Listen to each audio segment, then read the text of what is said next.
One of the most important parts of concussion recovery is making the return to activities gradual.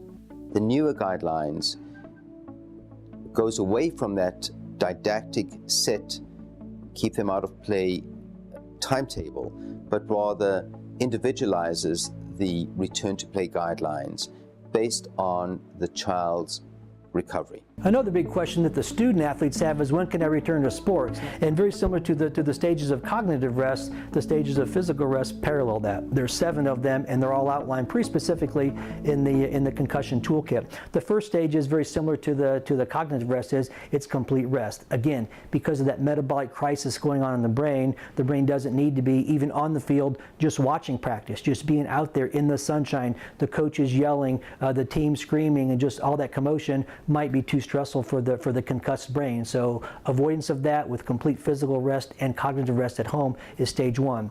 Once the kids start feeling better, then it's okay to engage in some light aerobic activity. If they tolerate that and their symptoms don't worsen, well, then the next stage or the next day would be stage 3, which is moderate aerobic activity. That might involve 20-30 minutes of jogging, riding on a stationary bike, developing a little sweat on your brow. Stage 4 is we pick it up a little bit, might get your heart rate up to 60 to 80% maximum. They may run or jog or get on a bike for 45 minutes to an hour. If they tolerate that just fine, then they can go to step 5 if they don't have worsening symptoms, and then they go into more specific light contact training drills, where if they play a contact sport like football, they may put the helmet and the pads on, but hit things that don't hit back, so they can always control the degree of the impact. If they tolerate that and their symptoms remain absent and they don't get worse, well, then they move on to stage 6, which is a full practice in a controlled setting. And then finally, if they tolerate that, their symptoms are completely absent, they've resumed a full school day, their neurocognitive testing is back to normal, and they've been cleared by a physician,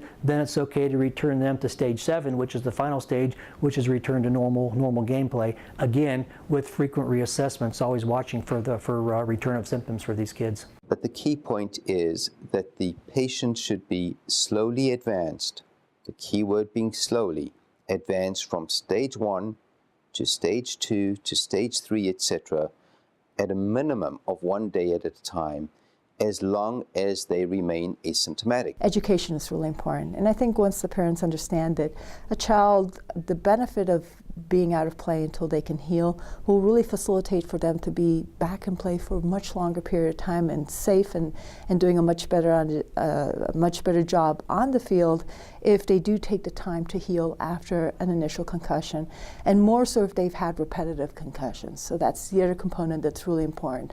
So sometimes both parents, coaches, and children don't understand that there can be an accumulative effect of concussions if they have one after another, and especially if they don't take the appropriate healing time between one concussion and the other.